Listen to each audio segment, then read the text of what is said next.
रहीम। अस्सलामुअलैकुम BCom student, कैसे हैं बेटा आप सब लोग? ठीक ठाक हैं? ओके बेटा, हमारा टॉपिक जो चल रहा है वो रिग्रेशन एंड कोरिलेशन के ऊपर हम डिस्कस कर रहे हैं। ठीक है बेटा, रिग्रेशन एंड कोरिलेशन। अभी हम रिग्रेशन की बात कर रहे हैं, ये चैप्टर नंबर 4 है। इसका पहला टॉपिक जो हमने डिस्कस किया था, मैं थोड़ी सी दोबारा से बात करूं। Regression is a relation between two variable, one variable dependent and other variable is independent. इसकी एग्जाम्पल में मैंने आपसे कहा था जैसे y ऑन x, और दूसरी कंडीशन मैंने आपको बताई थी x ऑन y। ठीक है बेटा, इसमें से y ऑन x तो हम डिस्कस कर चुके हैं। अब आज जो हम डिस्कस करेंगे वो x ऑन y होगा। ठीक है, x ऑन y को हम डिस्कस करते हैं। रिग्रेशन इक्वेशन है हमारे पास x ऑन y। क्या है बेटा? x is equal to c plus d Y.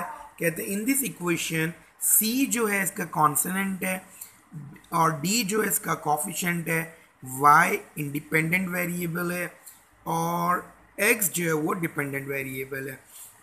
इसे मालूम करने की इक्वेशन है d is equal to n summation x y minus summation x into summation y divided by n summation y square minus summation y का whole square. अगर हम c calculate करना चाहते हैं वो है x बार यानी mean of x minus D Y bar. ठीक है बेटा, इस तरीके से हम ये regression equation y on x calculate करने के लिए क्वेश्चन ले लेते हैं। मैंने क्वेश्चन लिखा find the regression equation x on y on x and x on y। आज का हमारा topic x on y actual. ठीक है बेटा, लेकिन y ऑन x हमने क्योंकि पढ़ा हुआ है, दोनों को हम एक साथ डिस्कस करेंगे ताकि तमाम कंडीशंस हमें परफेक्टली क्लियर हो जाए। ठीक है बेटा, ओके। अब आपके सामने देखिए मैं इक्वेशन लिखता हूँ। y ऑन x इक्वेशन मालूम करने के लिए हमारे पास है y is equal to a plus b x. इसको मैंने कहा इक्वेशन नंबर 1। दूसरी आज जो हम डिस्कस करनी है वो है x is equal to c plus d y. ये है मेरे पास इक्वेशन नंबर 2। टूडेज टॉपिक हमारा इक्वेशन 2 है। एग्जाम में कभी दोनों मिलाकर एक साथ भी आती हैं। ओके, अब हमें इस तरह एक्स वाई गिवन होंगे। अगर हमें सिर्फ वाई ऑन एक्स करनी होती है तो हम एक्स वाई के कॉलम से एक्स वाई और एक्स स्क्वायर का कॉलम बनाया था। अगर हमें सिर्फ एक्स ऑन वाई करना होगा तो हम एक्स स्क्वायर नहीं बनाएंगे, वाई स्क्वायर बनाएंगे। ठीक है बेटा, अभी मैं दोनों कर रहा हूँ ताकि आप दोनों को अच्छी तरह डिस्कस कर सकें। अब एक्स वाई मतलब दोनों को मल्टीप्लाई करना है ना बेटा। 9 मल्टीप्लाई विद 6, 9 6 ज़ा 54, 11 मल्टीप्लाई विद 2 22, 10 5 ज़ा 50, 8 4 ज़ा 32, 8 7 ज़ा 56। अब हम इसका स्क्वायर करेंगे। 6 का स्क्वायर बेटा 36, 2 का स्क्वायर 4, 10 का स्क्वायर 100, 4 का स्क्वायर 16, 8 का स्क्वायर 64, 9 का स्क्वायर 81, 11 का 121, 5 का बेटा 25 और 8 का स्क्वायर 64 और 7 का स्क्वायर 49। बाय द कैलकुलेटर अब हम इनका सम कर लेते हैं। ठीक है बेटा, सबसे पहले मैं x का सम करता हूँ। x का सम मेरे पास आ गया बेटा 30। मैं y का सम करता हूँ तो y का सम मेरे पास बन गया 40। एक्स वाई का सम लेता हूँ बेटा, ये आ गया 214। एक्स स्क्वायर का सम 220, वाई स्क्वायर का सम 340। ठीक है बेटा, हमने इनके सम मालूम कर लिए। अब हमें इसका रिग्रेशन का b मालूम करना है और इसका डेफिनेटली d मालूम करना है। b और d दोनों को हम कैलकुलेट करेंगे। ठीक है बेटा, दोनों के रिग्रेशन कोफिशिएंट यहाँ मैं लिखता हूँ। मेरा थोड़ा गला खराब है, सॉरी बेटा। आज b मालूम करने का formula b is equal to n summation x y minus summation x into summation y divided by n summation x square minus summation x का होल स्क्वायर। ये रिग्रेशन कोफिशिएंट b है। इसी तरह रिग्रेशन कोफिशिएंट d भी है, वो मैं इसके साथ ही आपसे डिस्कस कर रहा हूँ। n summation x y minus summation x into summation y divided by n summation y square minus summation y whole square. अगर हम गौर करें दोनों एक जैसे हैं ना, न्यूमिनेटर दोनों के सेम, डिनोमिनेटर यहाँ पे क्योंकि हमारे पास इंडिपेंडेंट वेरिएबल क्या है इसमें x, इसलिए हम x से डिवाइड करेंगे। इसका इंडिपेंडेंट वेरिएबल क्या y, तो इसलिए हम y से डिवाइड करेंगे। इन बातों को ध्यान में रखिएगा बेटा। चले अब हम इन्हें कैलकुलेट करते हैं b और d दोनों को। b is equal to n की वैल्यू 1 2 3 4 5, n हो गया मेरे पास 5, सम ऑफ एक्स वाई है 214 माइनस सम ऑफ एक्स है मेरे पास 30 और सम ऑफ वाई है बेटा 40। मैं इसको डिवाइड करूंगा, n की जगह फिर 5 लूंगा, सम ऑफ एक्स स्क्वायर बेटा 220 माइनस सम ऑफ एक्स यानी कि 30 का स्क्वायर कर लेंगे हम। b इज इक्वल टू, अब हम इसे कैलकुलेटर से यूज़ करेंगे बेटा, सॉल्व करेंगे। कैलकुलेटर ले लिया हमने, देखें मैं आपको ताकि वैल्यूज़ भी दिखाता रहूँ। 5 मल्टीप्लाई बाय 214, हमारे पास का रिजल्ट आया 1070 माइनस, अगर मैं 30 को मल्टीप्लाई करता हूँ 40 से तो ये आ जाएगा 1200 डिवाइडेड बाय, अब मैंने क्या किया बेटा 220 को 220 मल्टीप्लाई बाय इसको भी 5 किया तो मेरे पास आया 1100 माइनस 30 का स्क्वायर, देखिए ना 900 होगा। ठीक है बेटा, b इज इक्वल टू, अब हमारे क्या लिया 1070 माइनस किया 1200 को, देखें हमारे पास आंसर माइनस में आ रहा है 130, कोई इशू नहीं, माइनस में आ सकता है बेटा। 1100 में से माइनस कर दिया आपने 900 को, तो हमारे पास आ गया नीचे 200। अब हम b मालूम करने के लिए अब क्या करेंगे, इसको माइनस, चाहे माइनस लिखे ना लिखे, 130 डिवाइडेड बाय 200, इसका रिजल्ट आ गया बेटा -0.65। ये रिग्रेशन कोफिशिएंट b की वैल्यू आपने मालूम कर ली। ठीक है, इसी तरीके से मेरा दूसरा रिग्रेशन कोफिशिएंट d है, देखें वो भी मैं ये कैलकुलेट कर लेता हूँ ताकि हम एक दफ़े दोनों को समझ सकें। d इज इक्वल टू 5 ऐसे ही रखा, एक्स वाई की वैल्यू बेटा कितनी है 214 माइनस सम ऑफ एक्स वही 30, सम ऑफ वाई हमारे पास 40 होगा, डिवाइडेड बाय n की जगह हमने 5 लिया, सम ऑफ वाई स्क्वायर लेंगे बेटा हम 340 माइनस सम ऑफ वाई का स्क्वायर, वो कितना है मेरे पास 40 का स्क्वायर।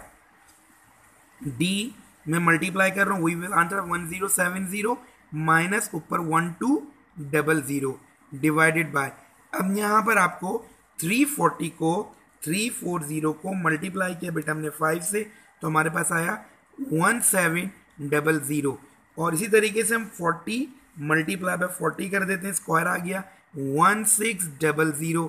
ठीक है बेटा, d इज इक्वल टू, अभी माइनस करने पर ऊपर कितना आया था -130, नीचे जब माइनस करेंगे तो कितना आ रहा है बेटा 100, जब इसको मैं 100 से डिवाइड करूंगा इसका आंसर भी माइनस में आएगा 1.30। ये रिग्रेशन कोफिशिएंट d मालूम हो गया। इसका मतलब रिग्रेशन के दो कोफिशिएंट है, एक b और एक d, ये y ऑन x का है b और d x ऑन y का। अच्छा जी, अब हमें मालूम क्या करना है, अब हमें कोफिशिएंट्स निकालने हैं।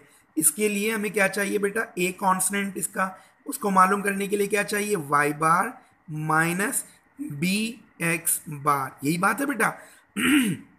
और यहाँ पर आपने क्या मालूम करना है, c कांस्टेंट, उसे मालूम करने का फार्मूला क्या है x बार माइनस dy बार। इन दोनों के लिए आपको दो चीज़ें चाहिए, यानी कि mean of x mean of y। तो हम इसको ऊपर कैलकुलेट करते हैं दोबारा से। मीन ऑफ x क्या फार्मूला होगा बेटा, समीशन x अपॉन n, और मीन ऑफ y के लिए हमारे पास फार्मूला है समीशन y अपॉन n। ठीक है, ओके, सम ऑफ x मेरे पास कितना है बेटा 30, मैं इसको डिवाइड करूंगा 5 से, तो मेरे पास कितना आ गया सम ऑफ x 6। इसी तरह सम ऑफ y करने के लिए 40 डिवाइड बाय 5, 5 8 मेरे पास का सम आ गया। अब मैं इन दोनों को लेकर चलता हूँ। ठीक है बेटा, दोबारा से देखिएगा, मैं a ऐसे ही रखूंगा, मीन ऑफ y अभी हमने कैलकुलेट किया कितना बेटा 8, माइनस b की वैल्यू अभी निकाली -0.65, और x की वैल्यू को भी मैं ब्रैकेट में कर लेता हूँ, वो कितनी है बेटा मीन ऑफ x 6। ठीक है, मुझे a मालूम करना है, 8 ऐसे ही रहेगा।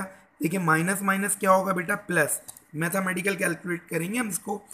0.65 मल्टीप्लाई बाय हमने 6 किया, मेरे पास रिजल्ट आ गया 3.9, इसी में मैं प्लस कर देता हूँ बेटा 8 को, तो मेरे पास रिजल्ट कितना बना, a की वैल्यू आ गई मेरे पास 11.9। ये मैंने a कॉन्स्टेंट एक मालूम कर लिया। बिल्कुल सेम ऐसे ही मैं सी मालूम करने के लिए करूँगा। सी इज इक्वल टू एक्स बार का रिजल्ट है मेरे पास 6 माइनस डी की वैल्यू माइनस 1.30 और मीन ऑफ वाई मेरे पास है बेटा 8।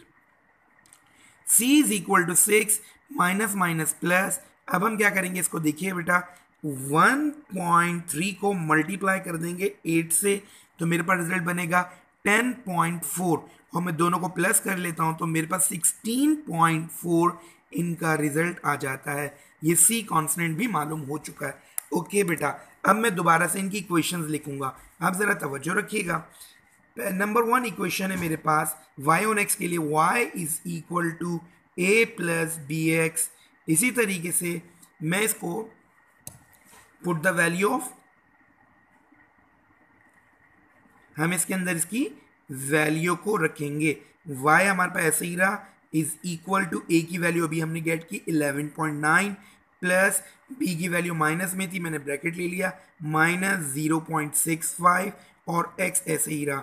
क्योंकि वैल्यू नेगेटिव है हमें मल्टीप्लाई करना पड़ेगा बाय प्लस माइनस, ये हो जाएगा माइनस 0.65 x। ये मैंने रिग्रेशन इक्वेशन मालूम कर ली बेटा। This is a regression equation y on x। ये हम इससे पहले भी डिस्कस कर चुके हैं। आज हम जो डिस्कस कर रहे थे वो इक्वेशन नंबर 2। वो क्या है बेटा इक्वेशन नंबर 2, मैं दोबारा से लिखता हूँ, x is equal to c plus d y. ये हमने सब कैलकुलेट कर लिया। दोबारा से हम लिखेंगे इसी तरह, पुट द वैल्यू ऑफ, इनकी वैल्यू को हम इसमें रखेंगे। ठीक है बेटा, x ऐसे ही रहेगा, c की वैल्यू अभी आपने गेट की वो कितनी है 16.4 प्लस d की वैल्यू अगेन नेगेटिव 1.30 और साथ में मैंने लिख दिया y। अब मैं लिखूंगा x is equal to 16.4 plus minus minus 1.3 y। ये मालूम हो गई मुझे regression equation x on y। इस तरीके से बेटा हमने regression equation x on y and y on x, x on y on x दोनों कैलकुलेट करना सीख ली। इनकी बेटा अच्छी तरह प्रैक्टिस करें।